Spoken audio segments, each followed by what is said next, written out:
अस्सलाम वालेकुम। सेहत की जानिब पे खुश आमदीद। आज एक बहुत ही हॉट टॉपिक के ऊपर हम बात करेंगे और बहुत ज़्यादा लोग मुझसे इसकी क्वेश्चनिंग भी करते हैं, तो मैंने सोचा कि आज हम इसके ऊपर एक वीडियो बनाते हैं और इसी वीडियो के एंड पे बहुत सारे सवालों के जवाब भी मौजूद हैं जो कि आम तौर पे पेशेंट मुझसे पूछते हैं। उसको भी मैंने उन सब सवालों को भी मैंने इसी वीडियो के अंदर कंपाइल कर दिया है। दूसरा ये कि मैं आपको इस वीडियो के अंदर तफसील से समझाऊंगी कि सीड साइकिलिंग क्या होती है, इसको कैसे करना है और इसका सही तरीका क्या है, किन लोगों के लिए ये ज्यादा फायदेमंद है। जिनको पीरियड्स में किसी भी तरह का कोई इशू है, जिनके पीरियड्स जो हैं वो इरेगुलर हैं, ठीक से उनको माहवारी नहीं आती है, या ये कि वो कंसीव नहीं कर पाती हैं, फर्टिलिटी के इश्यूज हैं, या ये कि उनको बहुत ज्यादा तकलीफ के साथ आते हैं, या ये कि बहुत ही कम उनको ब्लड आता है, या ये कि बहुत ज्यादा उनको ब्लड आता है, या उनको पीसीओएस की शिकायत है, तो इसके लिए सीड साइकिलिंग एक बहुत ही कामयाब नेचुरल रेमेडी है। इसका आगाज दरअसल एक नेचुरोपैथिक प्रैक्टिशनर था, लिंडसे जैसवन। उसने इसका आगाज किया था 2012 में और उसने अपने बहुत सारे पेशेंट्स के ऊपर जब इसको अप्लाई किया तो उसने इसकी फिगर्स ये इकट्ठी की कि तकरीबन 78% पेशेंट जो हैं वो अपने हार्मोनल इश्यूज को ना सिर्फ ये कि वो रिजॉल्व कर लेते हैं, बल्कि उसने इसका जो नाम है वो रखा था बेटर हार्मोन थेरेपी। यानी कि आपके हार्मोन्स को बेटर करने की, उसको ठीक करने की ऐसी थेरेपी जिसके कोई साइड इफेक्ट नहीं है और जो कि आपकी बॉडी के लिए हार्मफुल नहीं है। सीड साइकिलिंग में होता क्या है कि इसके अंदर आपके पास साइकिल होता है 28 या 30 दिन का। नॉर्मली 28 दिन का साइकिल होता है और इसके अंदर आपने 14 दिन 2 सीड्स और 14 दिन 2 सीड्स लेने होते हैं। मैं आपको इसका पूरा तरीका बताऊंगी, आप मेरे साथ जुड़े रहिएगा और इसको कहीं से भी मिस ना कीजिएगा, वरना कोई भी एक अगर आपसे मिस हो गया तो हो सकता है कि फिर वो आपको उस तरह के पॉजिटिव रिजल्ट ना दे। ठीक है, देखिए मैंने इसको ड्रॉ किया है ताकि आपके लिए समझने में आसानी हो। इसमें हम पहले दिन से 14 दिन तक को शुमार करते हैं फॉलिकुलर फेज में। इस फेज के अंदर क्या होता है कि जो ख्वातीन की बॉडी है वो एस्ट्रोजन लेवल उसमें बढ़ते हैं, एस्ट्रोजन ज्यादा बनता है और यहाँ से फिर एग रिलीज होता है। ये एक नॉर्मल साइकिल मैं आपको बता रही हूँ। उसके बाद क्या होता है कि जो 15वें दिन से 28 या 29 दिन तक जो साइकिल है उसको ल्यूटियल फेज कहते हैं और इसके अंदर प्रोजेस्टेरोन जो हार्मोन है इसके लेवल बढ़ते हैं और यहाँ पे फिर प्रेगनेंसी होती है या आप कंसीव करते हैं, या ये कि अगर ना भी होनी हो तो दोबारा फिर एक हेल्दी साइकिल जो है वो दोबारा से स्टार्ट हो जाता है। लेकिन जिन और बच्चों को या खवातीन को कोई भी मसला हो पीरियड्स में और ये साइकिल जो है ये रेगुलर ना हो, तो क्या होता है कि उनकी जो बॉडी है वो एस्ट्रोजन डोमिनेंस का शिकार हो जाती है और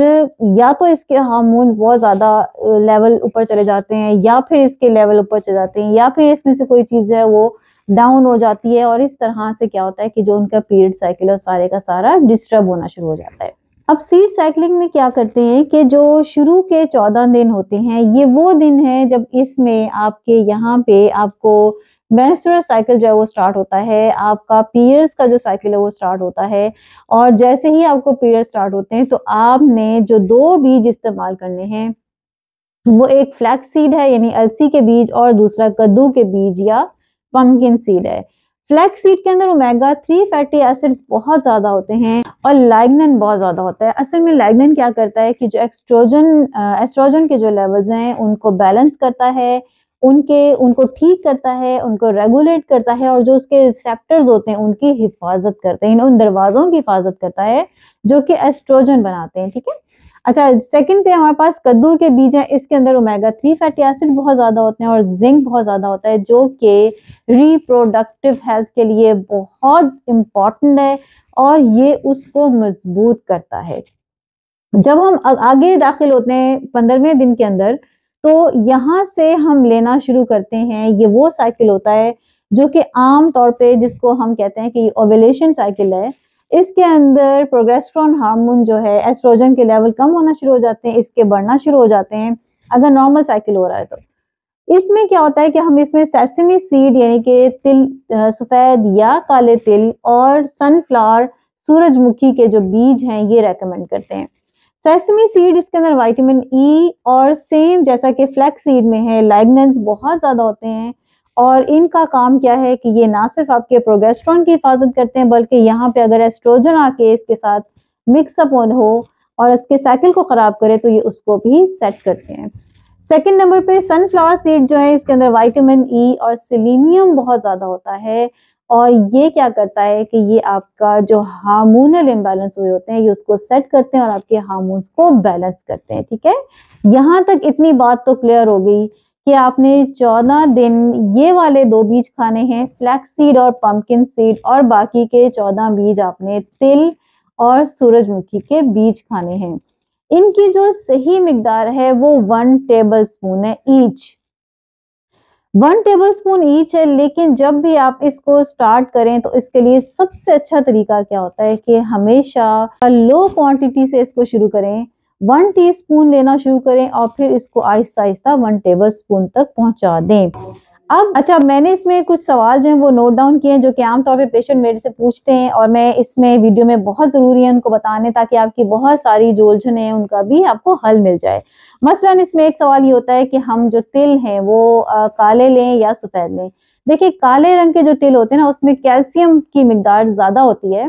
तो ज़्यादातर मैं अपने पेशेंट को यही रेकमेंड करती हूँ कि वो काले तिल लें, ताकि क्योंकि उसकी अफादियत थोड़ी ज़्यादा होती है। लेकिन it's all up to you, अगर आप सफ़ेद तिल ले लेते हैं तो ये भी अफादियत से खाली नहीं है। ठीक है, फिर दूसरा सवाल क्या होता है कि क्या इनको पिसा हुआ लेना है या रॉ फॉर्म में लेना है, तो आप दोनों तरह ले सकते हैं, लेकिन रेकमेंडेड ये है कि इसको ग्राइंड शेप में लें, क्योंकि जब आप इसको ग्राइंड करके लेते हैं तो ये डाइजेस्ट आसानी से हो जाते हैं, ख़ास तौर पे उन लोगों के लिए जिनको कोई मैदे के मसाइल हों या वैसे हाजमे के मसाइल हों, ना भी हों तो भी ये आसानी से डाइजेस्ट हो जाते हैं।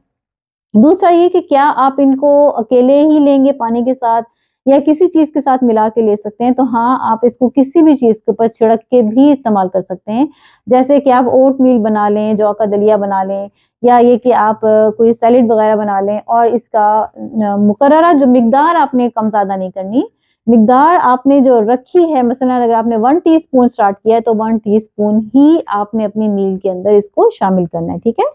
फिर अगला सवाल ये होता है कि अगर आपको पीरियड्स ना आते हों तो फिर कैसे हिसाब रखना है कि ये आपका डे 1 कौन सा है, डे 14 कौन सा है, क्योंकि 2 महीने हो गए हैं, 3 महीने हो गए हैं, या ये कि इरेगुलर हैं, ठीक से पता नहीं चल रहा कि क्या डेट है, या आए ही नहीं रहे हैं। तो इस सूरत में आपने क्या करना है कि चांद का हिसाब रखना है। इस चार्ट को गौर से देखें, इसके अंदर फुल मून है और न्यू मून है। अब जो ये वाला टाइम है यानी कि डे 1, ये आपका शामिल होगा न्यू मून में। ठीक है, जैसे ही आप पहला चांद की पहली तारीख आए तो आपने ये वाले 2 बीज खाने शुरू कर देने, और जब चांद की 14वीं तारीख आए तो आपका वहां से शुरू होता है सेकंड हाफ, और आपने वहां पे ये वाले बीज खाने शुरू कर देने, और ये आपका जैसे ही फुल मून पूरा होगा तो दोबारा आपने अपने साइकिल को डे 1 पे यानी कि न्यू मून पे लेके आना है। ठीक है, इज इट क्लियर कि आपने क्या करना है कि अपना हिसाब जो है वो कौन से कैलेंडर के साथ लगाना है, शमसी कैलेंडर के साथ। ठीक है,